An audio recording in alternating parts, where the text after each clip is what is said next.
Alô você, chama! Mais um Papo Aberto, eleições municipais de Santos. E aquele compromisso de trazer candidatos progressistas do campo da esquerda para vocês conhecerem. Conhecerem também o seu programa para a legislação aqui de Santos, para a vereança, para a Câmara dos Vereadores.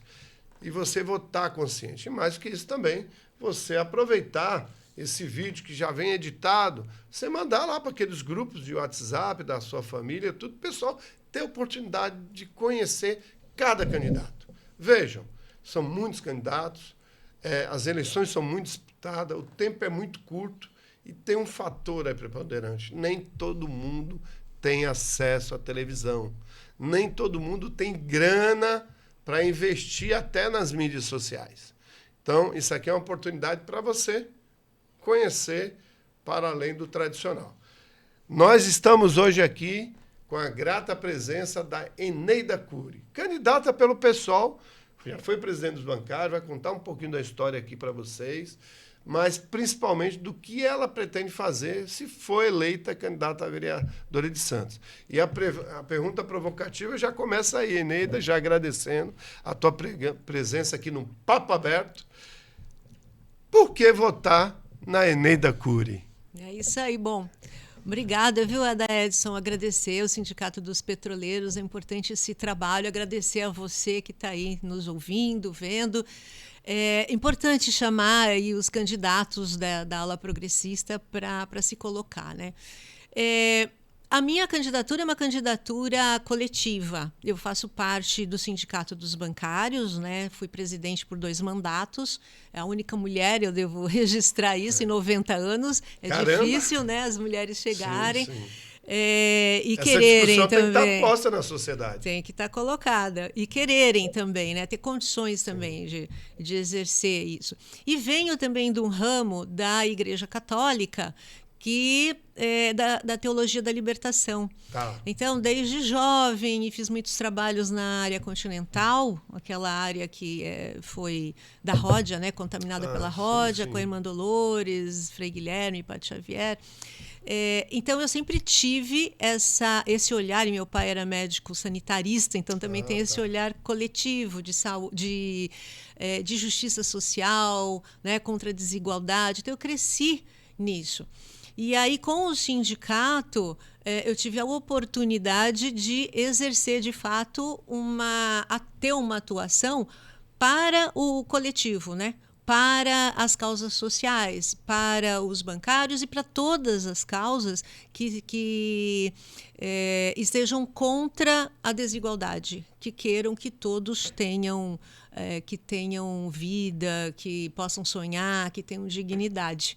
Então, é necessário que essa Câmara renove e tenha esse olhar e tenha pessoas progressistas, pessoas que queiram, de fato, exercer um mandato aberto para melhorar a vida das pessoas. Eu venho debatendo aqui bastante, Linda, aqui oportunamente com todos os candidatos que vieram aqui, devido à agenda até apertada, para a gente até gravar o programa, a agenda dos candidatos, a nossa agenda na defesa irrestrita dos direitos dos trabalhadores, eu venho discutindo muito essa questão mesmo da desigualdade, da questão de moradia. As moradias em Santos, a gente debateu muito a questão de 2 Santos, né? A Santos com IDH europeu e a Santos com IDH africano, vamos dizer, com todo respeito aí os países africanos. Essas 2 Santos, essa dicotomia que há com a Santos, que tem um PIB, e eu imaginava que era entre as 40 maiores cidades, mas está em 6º aqui em São Paulo, pela informação que eu tive. Então, significa que esse IDH já melhorou bastante. 5,2 bi, né, que vem para o governo, de arrecadação, enfim, para investir. E a gente tem palafitas, a gente tem morador de ruas, e a gente não vê uma política concreta, nem para o pessoal que não tem casa, nem para o pessoal que mora nessas condições indignas, precárias, e principalmente uma política não está clara é a política para os moradores de rua, que cada vez mais crescem. A Eneida, com esse olhar de mulher que entende que uma moradia é uma dignificação da pessoa humana, o que fazer? Essa é uma ótima pergunta. Esse é uma chaga na nossa sociedade, né? A falta de moradia, as pessoas em situação de rua, que aumentou muito o número pós-pandemia. Verdade. E a falta de moradia própria, que as pessoas almejam e não conseguem. Elas vivem em situações muito precárias. E a gente sabe que a falta de um plano municipal de habitação, inclusive a gente não tem secretaria de habitação, né?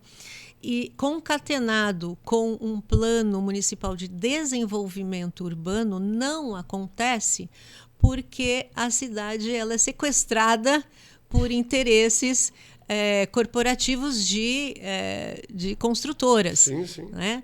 Exploração imobiliária. Exploração imobiliária.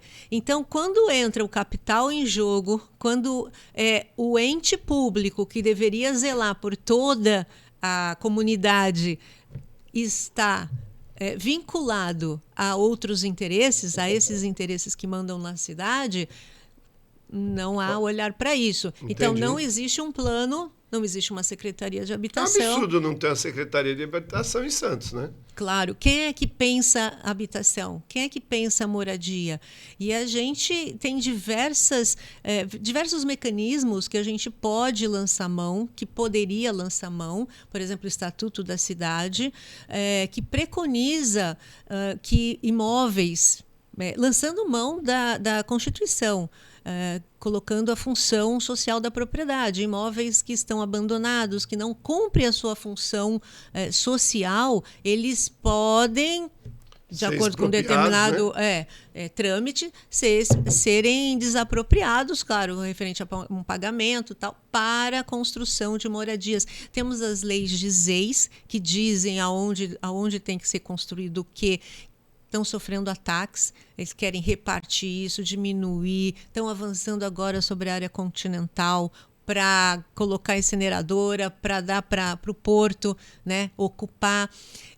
Então, locação social, temos a regularização fundiária. A moradia, ela realmente é um bem fundamental, porque a primeira coisa que você precisa, Edson, é ter um teto.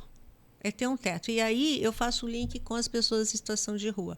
Essas pessoas estão na rua por diversos motivos. Sim, sim. Muita gente fala, é porque são drogados. Tem isso, mas tem porque perderam emprego. Sim, muita gente fala que a pessoa está porque quer. E ninguém vai estar na rua porque quer. Não está porque quer. Eu queria ver essas pessoas trocarem de lugar, acharem que é ótimo, querem a liberdade.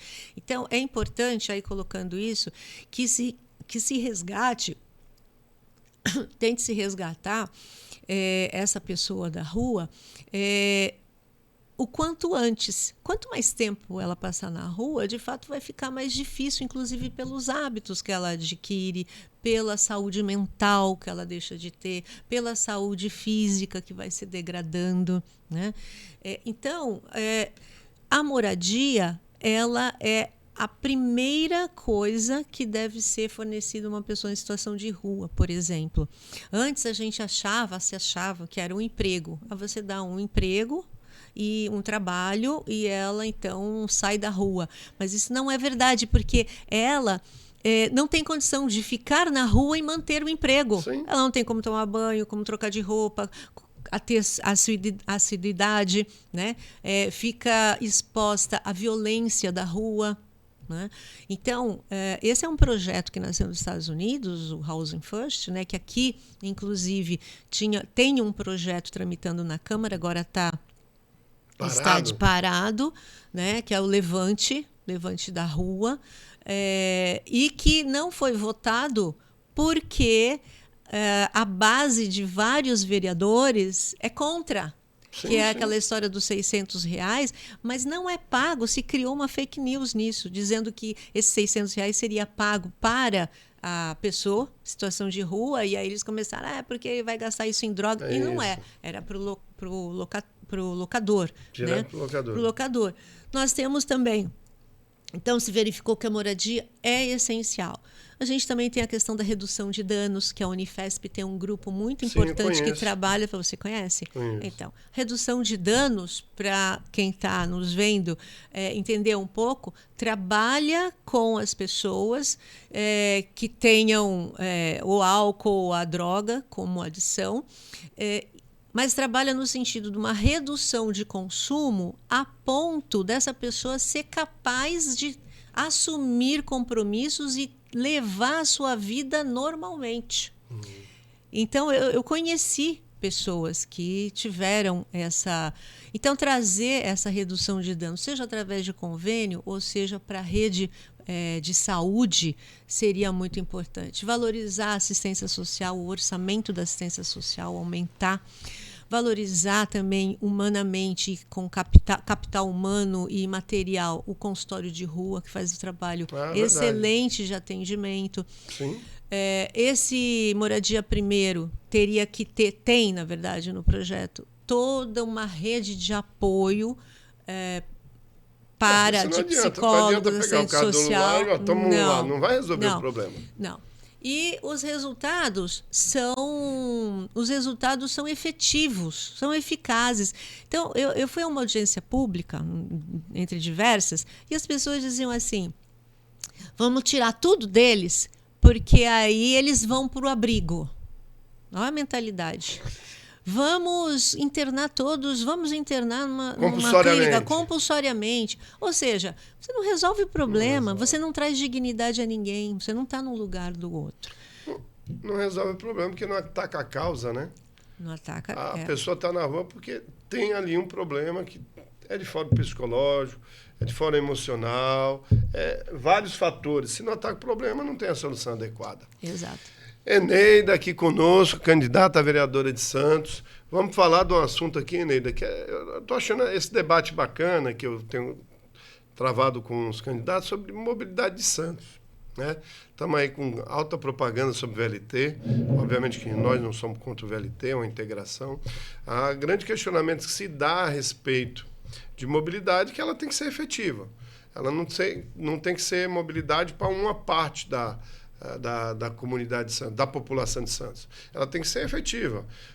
Santos tem um relevo que temos morros, né? Temos ali a zona noroeste, que é atrás dos morros, tem uma dificuldade de mobilidade. Temos a integração sobre a questão da região metropolitana de Santos. E aí a grande discussão, né? Santos tem uma alta tarifa de passagem, né? de transporte coletivo. O que fazer para melhorar cada vez mais essa integração? É isso que eu venho sendo perguntado diversas vezes quando a gente põe um programa, o pessoal, pergunta isso, pergunta aquilo. Coisa simples, né? Simples, né? A mobilidade urbana, fator principal para desenvolvimento da economia, para dar oportunidade para o pessoal da periferia poder acessar aos institutos, universidades. Quanto melhor a mobilidade urbana, mais a gente oportuna a todos os pontos da cidade, seja para lazer, ou seja para estudo ou para trabalho, né? Eu acho que muito tem a ver e contribui para essa falta de mobilidade o que a gente já estava conversando antes sobre a especulação imobiliária. Ela aumenta o custo de vida da cidade, fica impraticável para as famílias santistas, as famílias que moravam aqui. Muito trabalhador e trabalhadora tem que se mudar. Quantos a gente conhece? Sim. Que tem que morar em outras cidades e cada vez mais longe. Me parece que até agora já estão indo para Mongaguá, porque Praia Grande já está muito valorizada. Isso vai na contramão do que se pensa na lógica de um bem-estar, que é você ter o seu trabalho mais próximo da sua residência. Você expulsa as pessoas, transforma a cidade numa cidade elitista para poucos, e aí o trabalhador e trabalhadora que se vire. Bom, aí nós temos esse enxame de ônibus que vem para cá, tem que vir de Praia Grande, tem que vir de São Vicente, tem que vir lá do Guarujá, não é isso? Cheio, porque aqui se dão os empregos, mas aqui se dão os empregos, mas a gente não consegue ter uma melhor fluidez desse transporte. Eu acho que tem esse ponto. Lembrar que a Thelma, no governo dela, fez no terminal rodoviário aquele ponto de integração.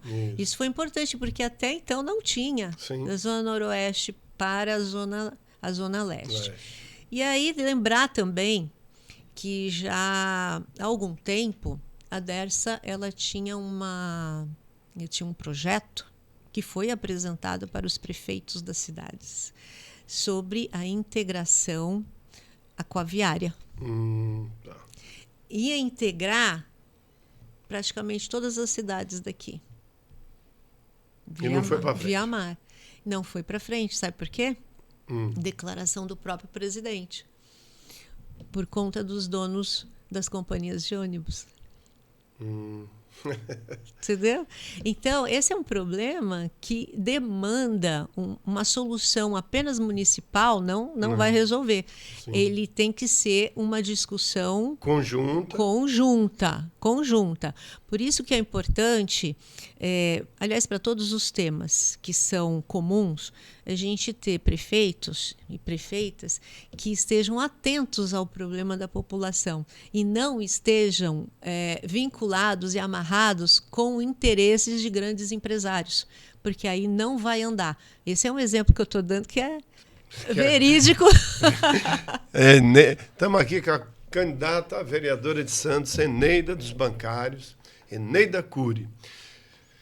Vamos aqui falar agora sobre um ponto muito importante que eu acho que a gente conversou com todos os candidatos, que é a questão da segurança. Qual a proposta da Eneida para a melhoria da segurança? Porque essa questão que você falou da habitação é ponto também de segurança. Quanto mais pessoal de rua, mais fomenta o tráfico, né? E cria-se ali um ciclo vicioso, né, de aumento da violência. Proposta da vereadora Eneida. A gente sabe que tem a violência aqui na área central, que é mais controlada, mas as regiões da periferia muitas vezes não tem nem iluminação adequada. Qual a proposta da Eneida para a segurança? Isso. A segurança, ela efetivamente tem a ver com responsabilidade do Estado, a polícia, né? A Polícia Civil, a Polícia Militar, responsabilidade estadual. Mas eu creio que o aumento da violência ele se dá com o aumento da desigualdade. Então, você acaba falando ruas mal iluminadas, tem a ver com segurança. Falta da educação, tem a ver com segurança. Sim. Falta de moradia, lugares precários, falta de perspectiva de sonho. Adaeldson. Uma pessoa que está se formando, assim, criança, está se formando, e não vê, e mora em lugar muito precário, abandonado. Ela mesma é abandonada, praticamente. Se não tem ninguém para tomar conta, o tráfico vai tomar. Então, esse aumento da violência se dá pelo aumento da desigualdade. Eu creio firmemente que a gente apostando em educação, em moradia, em melhoria dos bairros, em emprego, né, dar condições das pessoas terem melhor qualidade de vida, tenha certeza que a violência vai diminuir, vai reduzir. Sabe por quê? Você ouve relatos, por exemplo, não sei se você já viajou para fora do país, né? Mas quem viaja para fora do país se sente seguro, né? Pelo menos até um ponto atrás, antes, era isso. Por quê? Porque lá tinha o bem-estar social. Sim, sim. Não é? E o bem-estar social, ele dá condições das pessoas terem vida digna. Então, alguém que trabalha, ela não vai ganhar tão pouco que ela tenha que morar numa palafita lá no Jardim São Manuel e aí depois fica desempregada, aí o companheiro arranja emprego, aí depois os dois são desempregados, aí tem filho. Não é isso? Então, qual é a segurança que as pessoas têm? O nível salarial é muito baixo aqui no Brasil. Sim. Não tem condições das pessoas. E a gente tem um Estado, tem uma gestão pública que não olha por eles, não quer saber deles. Então, a gente fica... Então, eu acho que assim, se tiver bases comunitárias, é importante. Fazer a prevenção, eu acho que a prevenção, ela é melhor do que a repressão. Claro que em alguns casos vai ter que ter mesmo, mas a prevenção e da qualidade de vida, ela vai melhorar a segurança. E qualidade de vida está atrelado a você ter acesso à educação e saúde. E nesses dois temas eu quero chamar a atenção da Eneida para a gente falar um pouquinho sobre saúde de Santos, né?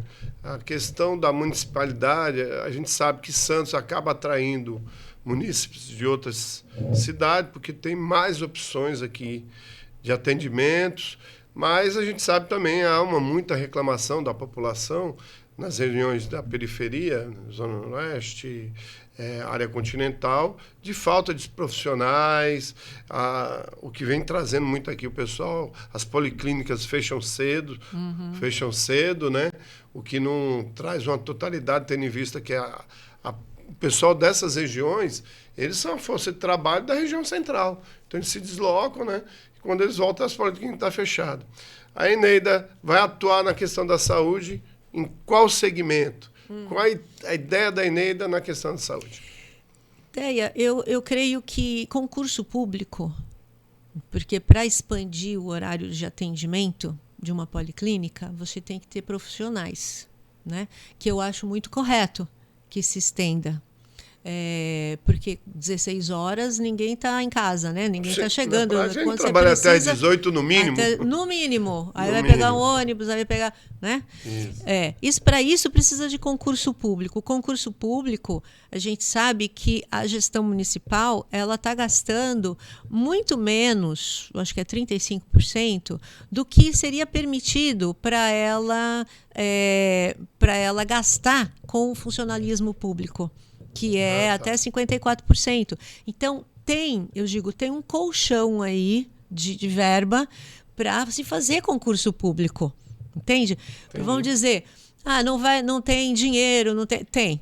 Tem dinheiro para isso, né? Então, precisa de concurso público, precisa a prevenção, como eu estava falando, é o mais importante. Então, essa questão dos agentes que vão percorrer dos comunitários. Essa ideia das policlínicas, que é um modelo que veio de Cuba, né? De ter algumas especialidades ali na porta, perto do trabalhador, da trabalhadora. E eu quero chamar a atenção para o seguinte, as OSs. As OSs, elas é tipo uma privatização da saúde. É uma precarização, na verdade. E é uma precarização, porque as OSs, elas estão no meio entre o gestor público, entre o dinheiro e o usuário. A Secretaria de Saúde, ela fornece os trabalhadores. Mas quem gere o dinheiro é essa organização social sem fim lucrativo, que na verdade tem muito lucro. E por que você coloca um intermediário para gerir algo? Não tem sentido, né? Não tem sentido. O presidente do Tribunal de Contas da União, ele fez uma declaração já há um tempo, dizendo que as OS são uma caixa preta. Você sabe o dinheiro que entra, o dinheiro que sai, mas não sabe o que acontece. Você não consegue rastrear o dinheiro lá dentro. Entendi. Então, atrás dessas OS, recuperar a gestão pública, ela é importante. No mínimo, a fiscalização disso. Mas, assim, aí eu quero chamar a atenção só pegando o gancho da educação. Não, da educação, porque o governo de Estado, o Tarcísio, ele já colocou para privatizar, nos mesmos moldes da saúde, as escolas estaduais, algumas escolas estaduais. Colocar entes privados para gerir o dinheiro da escola. sei para que a gente faz isso, né? Para gerir. Aí, os profissionais e a parte educativa continuam com a Secretaria de Educação, mas o dinheiro, a grana, fica nas OS. Ele já está colocando isso. E eu quero chamar a atenção para vocês, porque assim, é do Estado só. Bom, do Estado não, porque a depender de quem ganhe a nossa prefeitura, pode vir esses modelos inventados, como foi na saúde. E a gente viu a precarização da saúde. Tá. Estamos aqui batendo um papo com a Eneida Cury. E você, compartilhe. Coloque no grupo de família, compartilhe nas suas mídias sociais. O pessoal tem a oportunidade de conhecer os candidatos a vereadores e vereadoras de Santos. Eneida, para considerações finais, para a gente finalizar o programa, já agradecer muito a tua participação. Foi muito gratificante. A gente aqui está apresentando a Eneida para o pessoal. A expectativa da Eneida tem na eleição para poder ajudar mais e mais a população de Santos, principalmente a população que não tem todos os acessos. Essa é a grande realidade. Eneida Cury, o programa da Eneida ponto principal da Eneida, eu quero votar na Eneida. O que a Eneida vai brigar lá na Câmara com aquele pessoal de direita? Muito. Pouca coisa não é, né, Edson?